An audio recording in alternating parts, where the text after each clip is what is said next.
오늘 예배 나오신 여러분 모두 위해 우리 하나님의 그 크신 은혜 또 사랑 넘치시기를 간절히 축복합니다. 우리 인생에 있어서 최고의 복이 있다면 그것은 무엇일까? 바로 거듭남입니다. 우리 삶에서 가장 최고의 환희의 순간이 있다면 그것 또한 거듭남의 순간이고 또 그러해야 할 것입니다. 왜 거듭남이 우리 인생의 최고의 복이고 또 가장 기뻐해야 할 환희의 순간인가 하면 거듭남은 우리의 존재가 바뀌는 것이기 때문에 그렇습니다. 거듭남은 우리가 좀 더 착해지고 예전보다 좀 선해지고 옛날보다 좀 나아지고 그런 거 아닙니다. 존재가 바뀌어야 합니다. 도둑이 송아지를 훔치다가 고양이를 훔쳤습니다. 그래도 도둑입니다. 분명히 훔친 도둑질한 이 물건은 작아지고 또 죄과도 작아지겠지만 그래도 도둑입니다. 그러니까 그 존재가 바뀌어야만 새롭게 되어질 수 있는 것이죠. 옷을 새롭게 갈아입는다고 새로운 존재가 되는 것은 아닙니다. 그 순간일 뿐이겠죠. 진짜 내가 새로운 사람이 되려면 내 자신이 바뀌어져야 합니다.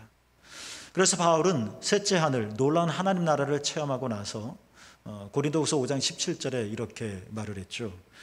누구든지 그리스도 안에 있으면 새로운 피조물이라. 이전 것을 지나갔으니 새 것이 되었도다. 누구든지 그리스도 예수 안에 있으면 옛날보다 좀 나아질 거다. 바울은 그렇게 말하지 않았습니다. 새로운 피조물이다. 누구든지 그리스도 예수 안에 있으면 좀 좋아질 거다 라고 말하지 않았습니다. 이전 것은 지나갔다. 그것은 지우개로 지워야 하고요. 새 것이 되었도다. 다른 존재가 되었습니다. 비둘기가 열심히 훈련한다고 해서 독수리처럼 높은 창공을 날 수 있는 것은 아닙니다. 물론 그렇게 훈련을 한다면 보다 더 높이 그리고 보다 더 빨리 날 수는 있을 것입니다. 그러나 독수리의 고도를 유지할 수는 없습니다. 아무리 훈련한다고 하들 독수리가 먹이를 낚아채듯이 비둘기가 그렇게 할 수는 없습니다. 정말 독수리처럼 되려면 훈련으로 되는 것이 아니라 독수리가 되어야 합니다. 거듭남이 그런 것입니다. 우리는 거듭나야 합니다. 왜냐하면 일생일대의 가장 중요한 일이기 때문에 그렇습니다. 이것은 선택사항이 아닙니다. 물론 내가 거듭나지 않아도 된다. 난 이렇게 살고 싶다. 그러면 그렇게 살아도 됩니다만 우리가 성경에 나와 있는 말씀처럼 하나님 나라에 들어가고 하나님 나라를 보기를 원한다면 예수님께서 친히 말씀하신 것처럼 우리는 물과 성령으로 거듭나야 하는 것입니다. 내 눈이 나쁘다면 우리는 어둠 속에서 형체를 볼 수가 없을 겁니다. 약을 먹으면 조금 좋아질 수는 있을 것입니다. 그러나 여전히 어둠 속에서 우리는 더듬 될 겁니다. 우리가 이 어두운 세상 속에서 어두운 눈으로는 볼 수 없는 이 하나님 나라를 보고 이 하나님 나라에 들어가기를 원한다면 우리는 새로워져야 합니다. 여러분, 우리 인생에 가장 중요한 질문이 있다면 그것은 당신은 거듭났습니까? 라는 것입니다. 우리는 거기에 대해 대답할 수 있어야 할 것입니다. 감리교를 시작한 존 웨슬리 목사님이 1741년에 옥스퍼드에서 설교를 했는데 그때 설교의 제목이 뭐냐면 Almost Christian 이라는 것이었습니다. 이것은 사도행전 26장 28절에 아그리파 왕이 바울의 복음 전도를 들었을 때 한 말, 영어 성경, 킴 제임스 영어 성경에 보면 거기서 almost Christian이라는 말이 나옵니다. 당신이 나를 크리스천이 되게 하려고 하는군요 라고. 결국 아그리파 왕이 복음을 거부했었죠. 그 영어 성경에서 따온 제목입니다. almost Christian. 어떤 성경에는 이 말을 번역하기를 거의 그리스도인이라고 했습니다. 거의입니다. 그러나 그리스도는 아닙니다. 심지어 다른 어떤 책은 노골적으로 이렇게 말하기도 했죠. 99% 그리스도인. 그러나 100%는 아닙니다. 100%가 아닌 것은 99%나 50%나 똑같습니다. 내가 50%보다 많다고 해서 99%가 자랑할 이유는 없습니다. Almost Christian, 거의 그리스도인이라고 하는 말은 존 웨슬리만이 쓴 말은 아니었습니다. 존 웨슬리와 함께 영국 감리교회 운동을 함께 일으켰었던 조지 휘필드라고 하는 사람이 나중에 미국으로 건너가서 미국의 대각성 운동을 일으켰었던 1차 주역이었는데 조지 휘필드도 Almost Christian이라고 하는 설교를 했습니다.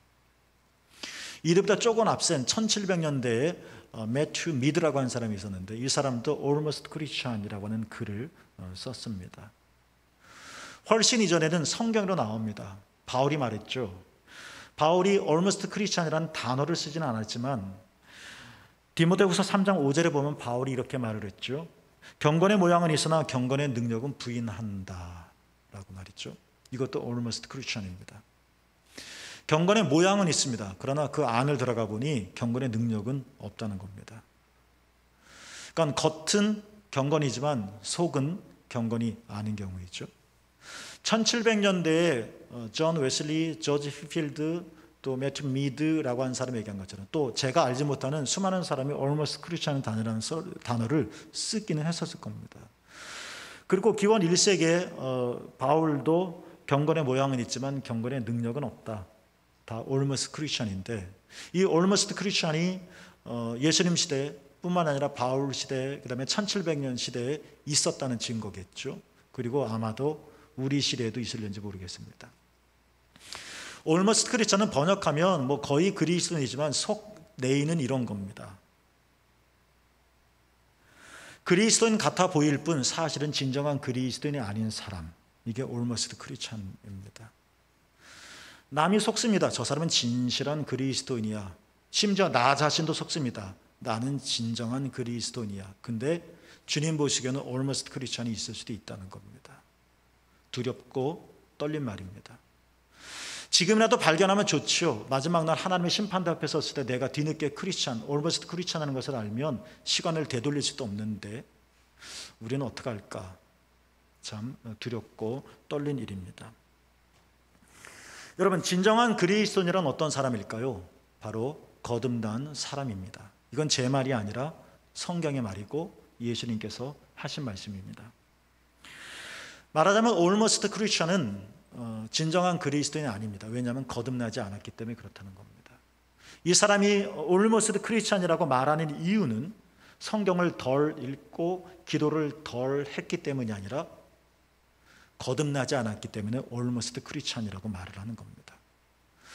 우리가 교회 생활을 하고 교회를 다니며 우리가 교회 여러 가지 봉사를 하더라도 거듭나지 않았다면 우리는 Almost Christian이 되어지는 겁니다. 사도 요한이 오늘 본문 여러분과 함께 읽었던 13절에서 말합니다. 이는 혈통으로나 육정으로나 사람의 뜻으로 나지 아니하였다. 이는 표준 세번역에는 이들이라고 나왔는데요. 이들이란 어떤 사람이냐면 이 본문이 13절이니까 1장 12절의 사람을 가리키는 겁니다. 영접하는 자 곧 그 이름을 믿는 자들에게는 하나님의 자녀가 된 권세를 주셨나니 이 사람, 이들은 말하는 겁니다. 그러니까 영접하는 자, 예수님을 믿는 자, 하나님의 자녀가 된 사람들, 이들은 거듭난 사람, 이들은 세 가지로 이렇게 난 사람들은 아니다라고 말하고 있는 겁니다. 거듭난 사람이란 첫 번째 이런 사람은 아니다라는 겁니다. 혈통으로 난 사람은 아니다는 겁니다. 다양한 해석이 가능할 겁니다. 그냥 쉽게 이렇게 해석하면 될 것 같습니다. 거듭난 것은 부모가 거듭났기 때문에 내가 태어날 때부터 예수 믿는 가정에서 났기 때문에 그러니까 나도 자연스럽게 당연히 교회 다니니까 거듭난 사람이다. 이렇지 않다는 겁니다. 부모님이 아무리 신실하고 내가 몇 대 손이고 신앙에 그래도 그 자녀, 그 후손은 거듭나지 않을 수 또는 거듭나지 못할 수도 있다는 겁니다. 거듭난 사람은 두 번째로 육정으로 난 사람은 아니다는 겁니다. 간혹 우리는 거듭나면 이렇게 생각합니다. 어떤 큰 사건을 겪고 나서 내가 이거를 겪고 나니까 내가 잘못 살은 줄 알았어. 그래서 이제 내가 마음을 새롭게 잡아서 똑바로 살 거야. 거듭남이라고 생각을 합니다. 굉장히 훌륭한 일입니다. 주님께서도 잘했다라고 말씀하실 겁니다. 그러나 그게 거듭난 것은 아닙니다. 또 거듭남은 사람의 뜻으로 난 것이 아니다라고 말을 합니다. 거듭남에 대해서 아는 것과 실제로 거듭나는 것은 엄청난 차이입니다. 거듭남을 잘 공부하고 책을 읽으면 거듭남을 이해할 수는 있을 겁니다. 그러나 이해했다고 해서 거듭난 것은 아닙니다. 실제로 제가 책에서 읽은 건데 어느 목사님이 겪은 일이라고 하는데 그날 목사님이 설교를 했죠. 거듭남에 대해서 말입니다. 많은 회중들이 은혜를 받았습니다.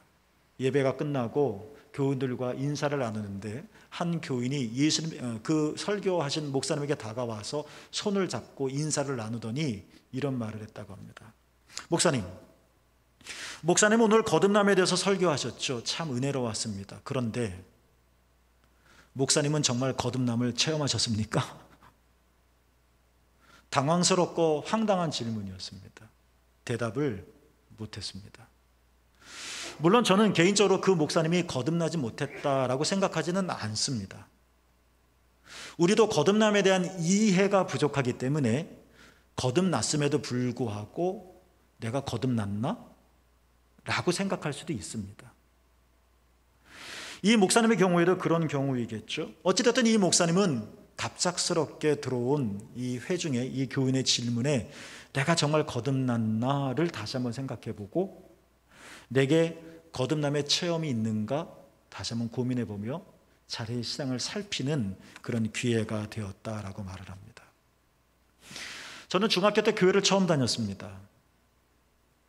그때 반에 각 반에는 키 크고 힘센 아주 그부 학생들을 못 살게 구는 친구들이 꼭 있죠.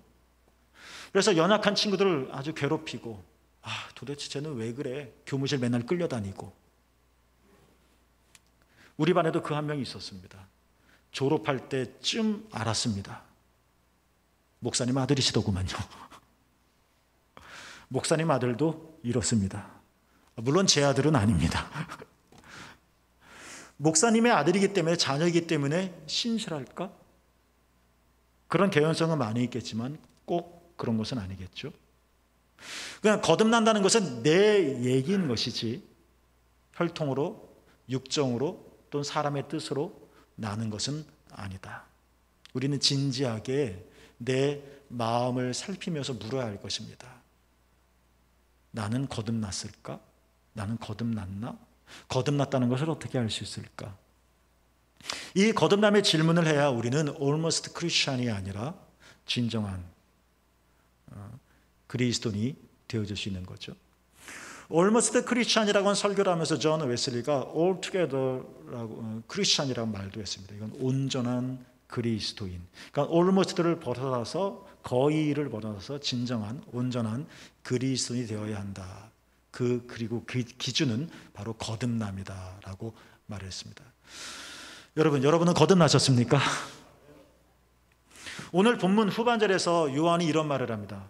거듭난다는 것은 어떤 것이냐? 오직 하나님께로부터 난 자들이다. 그러니까 거듭났다는 것은 어떤 거냐? 하나님께로부터 났다는 겁니다. 여러분들이 이미 어머니에게서 났습니다. 어머니에게서 났습니다. 부모님에게서 났습니다. 똑같이 언어적인 표현이지만 그러나 더 분명히 초월적이고 신비한 일이라서 이러한 언어로밖에 담을 수 없지만 요한이 말합니다. 거듭남이란 하나님께로부터 나는 거다. 요한복음 3장에 보면 또 이렇게 표현을 합니다. 위로부터 나는 거다. 비유컨대 우리가 어머니에게서 나는 것은 이 땅에서 나는 거겠죠. 그러나 하나님에게서 나는 것은 위로부터 나는 거다. 이게 약점입니다. 인간이 이렇게밖에 표현할 수 없는 겁니다. 저 피아노는 분명히 또렷하게 우리는 설명할 수 있을 겁니다. 크기가, 모양이, 색깔이 눈에 보이기 때문에. 그러나 눈에 보이지 않는 행복 어떻게 설명하겠습니까? 추상적이 되어질 수밖에 없겠죠. 이렇게 정신적인 개념, 형이상학적인 개념보다 더 위에 있는 종교적이고 초월적인 개념들을 인간의 언어로 담기가 너무 어렵습니다. 한계가 있습니다. 그래도 가장 좋은 표현 중에 하나라고 해서 요한이 말한 것이 하나님께로부터 나는 거다. 거듭난다는 것은. 하나님께서 난다는 것이 무슨 말일까? 이것은 우리가 이렇게 눈으로 보듯이 또렷하게 논리적으로 설명할 수는 없지만, 그리고 동일한 피아노를 보면서 사람들의 설명이 다를 수는 없는 것처럼 다 똑같겠죠? 다른 말하는 사람 없겠죠? 이렇게 거듭남, 하나님께로보다 난다는 것을 객관화하고 그리고 공동 설명으로 모을 수 있는 것은 아니지만, 그래서 하나님께서 난다는 것은 극히 개인적인 체험이고 내적인 체험이지만, 그러나 확실한 것은 뭐냐? 거듭난 본인은 자신이 거듭나는 순간을 느낄 수 있고 알 수 있다는 겁니다. 커피를 마십니다. 커피 맛이 어때? 안 먹은 사람이 먹은 사람에게 묻습니다. 먹은 사람은 압니다. 이 맛, 피아노처럼 형상을 가지고 있지 않은 이 맛을 언어로 표현하는데 달콤하다, 뭐 여러 가지 표현이 있겠죠. 유사한 표현을 선택해서 그렇게 말할 겁니다. 그러나 먹지 않는 사람은 그 말을 들음으로 인해서 커피 맛을 상상할 겁니다. 그러나 먹어서 직접 체험하고 하는 것과는 분명히 정도의 차이가 있겠죠. 이렇게 거듭난다는 것을 우리가 한 단어로 설명하기는 쉽지는 않지만, 커피 맛이 이렇다라고 다 설명하기는, 충분하게 설명하기는 쉽지 않지만, 그러나 커피를 마신 사람은 알잖아요. 적어도 설명할 수 없어도, 설명이 부족해도, 혹은 설명이 틀린다 할지라도 나는 알잖아요. 마셨으니까 그 달달한 맛을, 그 신맛을, 그 쓴맛을 나는 알잖아요. 그런 대로 거듭난다는 것을 우리가 충분히 교과서적으로 설명해낼 수는 없다 할지라도 거듭난 사람은 적어도 안다는 것입니다. 이게 중요한 부분입니다. 사도 요한도 그렇고, 그리고 존 웨슬리도 그랬는데, 내가 거듭나는 순간을 어떻게 알 수 있을까? 성령이 알게 하신다. 그래서 성령의 내적 증거, 존 웨슬리는 이 표현을 매우 중요하게 여겼습니다.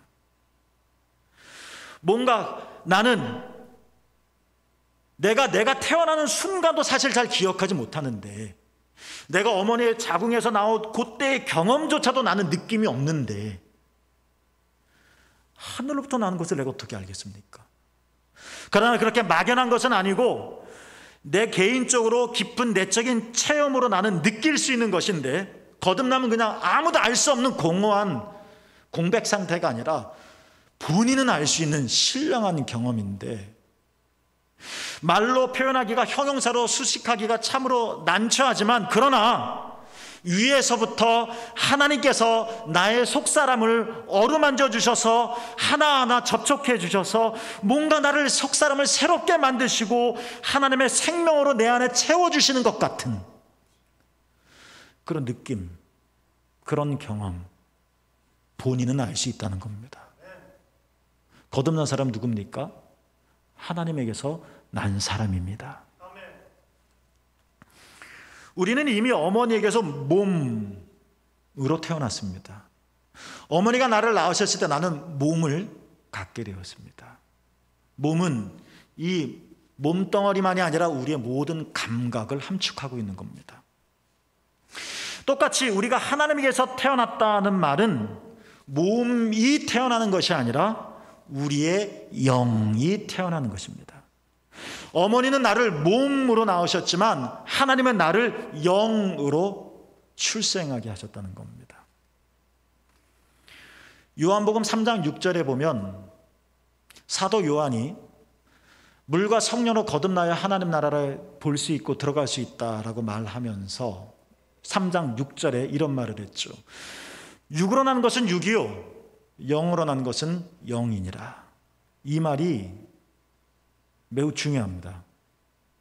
개역 성경은 분명하지 않은데 영어 성경에 보면 이렇게 되어 있습니다. 육으로 난 것은 육이요 영으로 난 것은 할 때 영은 The Holy Spirit입니다. 성령입니다. 영으로 난 것은 영이요 할 때 영은 소문자 스피릿입니다. 그러니까 이거를 조금 완역하면 성령으로 난 것은 나의 영이다라는 것입니다. 육으로 난 것은, 어머니가 몸으로 난 것은 내 몸이지만 내 영을, my spirit을 태어나게 하는 것은 뭐냐? 성령이라는 것입니다. 그러니까 거듭난다는 것은 니고데모처럼 아니 내가 한번 태어난 건 나도 아는데 그것처럼 내가 다시 어머니 뱃속으로 들었다가 다시 육으로 또 태어나야 되는 것인가? 몸이 두 번 태어나는 것이 거듭 태어남 이런 의미가 아니라 태어남이 두 번 있다 그런 의미에서 거듭남입니다. 우리의 첫 번째 태어남은 어머니를 통한 몸의 태어남이고 우리의 우리의 두 번째 남은 성령의 Holy Spirit으로 인한 나의 영, 내 영이 다시 살아나는 것. 태어남이 두 번, 그래서 거듭남이요 한자로 중생이라고 말을 하는 겁니다. 왜 내 영이 살아나는 걸까요? 왜 내 영이 살아나야 하는 걸까요? 창세기 2장에 보면 하나님께서 아담에게 선과 악을 구별하는 나무의 열매는 먹지 말라고 하셨습니다. 그리고 덧붙여서 말씀하셨죠. 먹으면 어떻게 되리라? 반드시 죽으리라. 그런데 얘가 먹었습니다. 그러면 파닥파닥거리면서 죽어야 합니다. 먹자마자. 안 죽었습니다. 오히려 930년까지 장수했습니다. 하나님이 거짓말장이시든지 아니면 아담이 먹은 것이 선악을 알게 하는 나무의 열매가 아닌 것이든지 둘 중에 하나일 겁니다. 그러나 다 맞습니다. 하나님은 거짓말장이도 아니시고 아담이 먹은 것이 다른 열매도 아닙니다. 그 열매 맞습니다. 그럼 반드시 죽으리라 하는 이 말의 의미는 무엇인가요? 안 죽었으니까. 그것은 몸의 죽음을 말하는 게 아닙니다. 영의 죽음을 말하는 겁니다. 하나님께서 인간을 만드실 때 흙으로 사람을 영어 성경에 form 하셨다. 형체를 이렇게 만드신 겁니다. 흙으로 form 하신 겁니다. 그리고 이 형체가 생겨진 이 사람 안에 그 코에 뭘 불어넣으셨죠? 생기를 불어넣으셨더라. 이게 성령입니다. 생기가 Holy Spirit입니다. 그랬더니 생명이 되었더라. A living being이 되었더라. 살아있는 존재가 되었더라. 생령이 되었더라. 그러니까 우리 인간은 흙이 아닙니다. 이것은 몸입니다. 이것을 가지고 생명이라고 말하지 않습니다. 우리 안에 하나님의 영이 있을 때 우리는 A living being이 되는 겁니다. 살아있는 존재가 되는 겁니다. 우리는 밥만 먹고 살지 않습니다. 몸은 밥을 원합니다. 밥을 부릅니다. 그러나 우리가 밥 숟가락 뜬다고 해서 너 사람이구나 라고 말하지 않습니다. 밥 한 그릇 먹는다 해서 너 사람 구실 제대로 하는구나 말하지 않습니다. 밥 먹는 거 외에 뭔가 더 풍성한 의미가 있습니다. 이런 것처럼 우리는 그냥 육체의 몸뚱아리를 가지고 있다고 해서 시간을 살아간다고 해서 우리는 인간이 아니라 성경은 말합니다. 내 안에 하나님의 영이 있다. 그런데 아담이 반드시 죽으리라 죽었습니다. 흙이 허물어진 것이 아니라 몸이 잿더미가 된 것이 아니라 그 영이 죽었다는 겁니다. 그래서 거듭남이 왜 필요하냐? 거듭남은 몸에 다시 태어남이 아니라 죽은 내 영이 다시 살아나야 하기 때문이라는 것입니다. 우리는 거듭나야 합니다. 여러분은 거듭나야 합니다. 육으로 태어난 우리는 눈을 가지고 있고 귀를 가지고 있고 코를 가지고 있습니다. 우리는 그것을 감각이라고 말을 합니다. 이 감각을 가지고 우리는 이 물리적인 세계를 인식합니다. 눈으로 푸른 하늘을 바라봅니다. 귀로 아름다운 새소리를 듣습니다. 코로 향기로운 꽃냄새를 맡습니다. 꽃은 있고 새는 울고 하늘은 푸르지만 내 눈이나 귀나 코가 없다면 나는 맡을 수가 없습니다. 들을 수가 없습니다. 볼 수가 없습니다. 이 세계와 단절되어 있습니다. 분명히 있는 세계지만 그러한 나에게는 없는 세계와 똑같습니다. 나는 냄새 못 맡지 못하고 그렇게 살아야 하는 겁니다. 이게 우리의 몸 그리고 물리적인 세계입니다. 이렇게 우리의 몸은 물리적인 세계를 인식하고 물리적인 세계의 아름다움을 느끼고 또 이 물리적인 세계와 교감을 이루면서 삽니다. 똑같이 우리의 영은 하나님께서 왜 흙으로 사람을 폼하시고 그 안에 생명을 불어넣으셨을까? 그래서 우리로 생영이 되게 하셨을까? 그 영은 무슨 용도일까? 하나님의 영이시니 예배하는 자는 진리와 영으로 예배할지니라. 왜 영으로 예배해야 할까? 하나님은 영이시기 때문에. 여러분이 지금 미국 가서 교회 가서 예배 드린다고 하십시오. 처음부터 끝까지 다 영어일 겁니다. 나는 알아듣지 못합니다.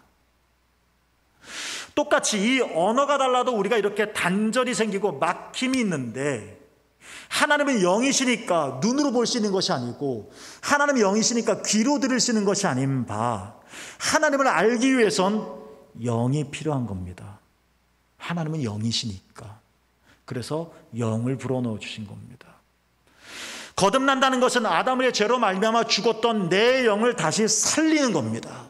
다시 살아날 때, 내 눈이 보게 될 때 푸른 하늘을 보고 내 귀가 열릴 때 아름다운 새 소리를 듣는 것처럼, 죽었던 내 영이 다시 살아날 때, 거듭날 때 비로소 우리는 하나님을 보게 되어집니다. 비로소 우리는 하나님을 사랑하게 되어집니다. 비로소 우리는 하나님과 교제를 나눌 수 있게 됩니다. 비로소 우리는 하나님 나라를 볼 수 있고 하나님 나라에 들어갈 수가 있는 것입니다. 어린 시절 불렀던 복음성가처럼 하나님 나라는 또 찬송가에 있는 것처럼 돈으로도 못 가는 것입니다. 돈이 가치가 있는 것이 아니라, 물리적인 세계에선 돈은 어마어마한 가치가 있지만 영의 세계에서 돈은 아무 의미가 없는 것입니다. 여러분, 하나님을 알기를 원하십니까? 여러분, 하나님을 사랑하기를 원하십니까?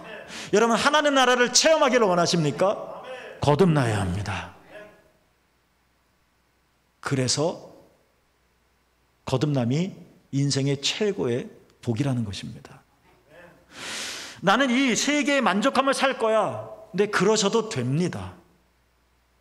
나는 이 대관령 안에 넘지 않고 영동이 전부라고 살 거야. 그러셔도 살 수 있습니다. 저 어마어마한 대양 태평양을 건너가 보십시오. 우리나라보다 더 큰 땅덩어리 아메리카가 있습니다. 어떤 미국 사람이 그랬습니다. 우리나라가 얼마나 큰지 아세요? 한 주를 1년에 한 주만 여행해도 여러분 50년이 걸립니다. 50주니까.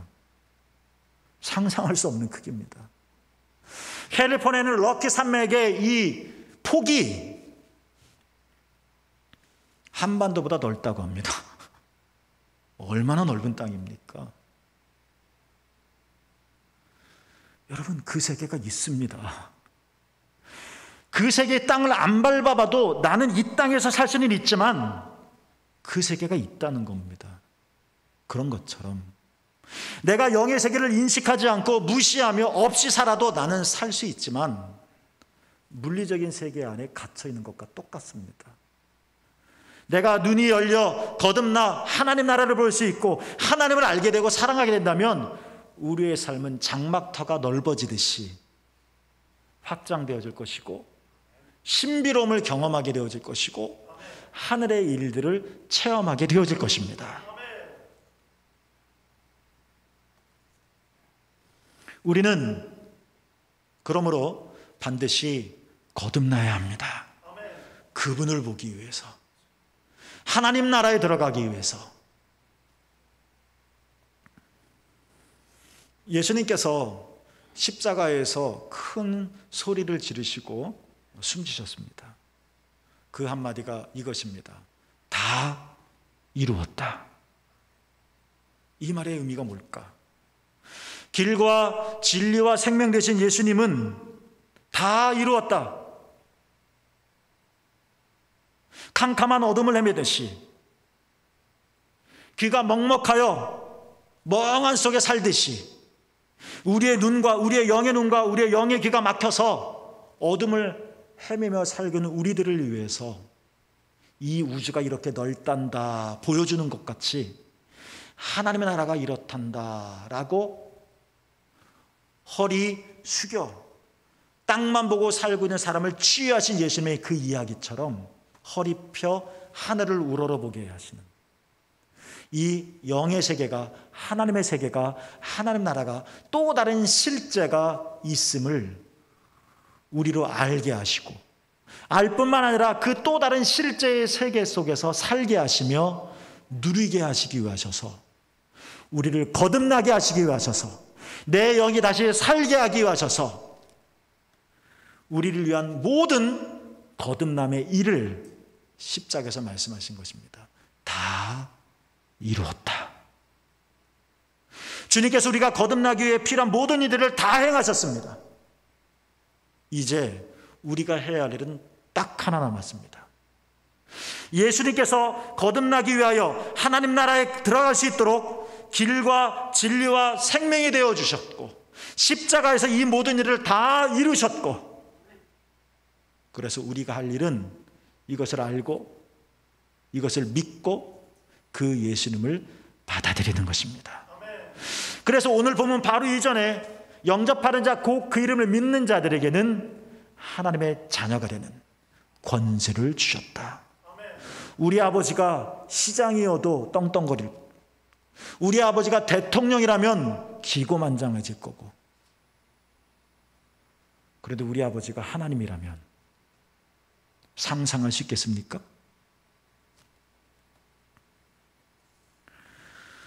예수 그리스도를 믿으시고, 예수 그리스도, 이스라엘아 너희가 십자가 못 박은 저 예수를 하나님이 주와 그리스도가 되게 하셨느니라.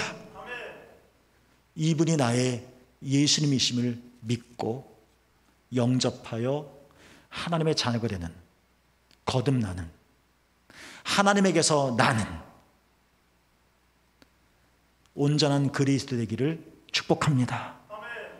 Almost Christian이라고 하는 겉옷을 훌훌 벗어버리고 하나님의 생명으로 나아가기를 원합니다. 여러분은 거듭나셨습니까? 여러분은 진정한 그리스도인이십니까? 여러분 안에 하나님의 생명이 있습니까? 하나님에게서 다시 태어난 나만의 내적인 경험이 있습니까? 예수 그리스도를 믿고 영접함으로 신비하고도 인간의 언어로, 인간의 이성으로 표현하지도 못하고 상상할 수도 없는 놀라운 하나님의 나라를 경험하시는 새물교 모든 교우가 되기를 주님의 이름으로 축복합니다. 기도하겠습니다. 하나님 아버지, 우리 마음이 임하여 주셔서 우리가 하나님에게 나게 하옵소서, 거듭나게 하옵소서, 내 영을 살게 하옵소서, 하나님의 자녀가 되게 하옵소서, 이러한 신비한 경험이 있게 하셔서 진정한 그리스도인으로 태어나게 하옵소서. 예수님의 이름으로 간절히 기도합니다. 아멘.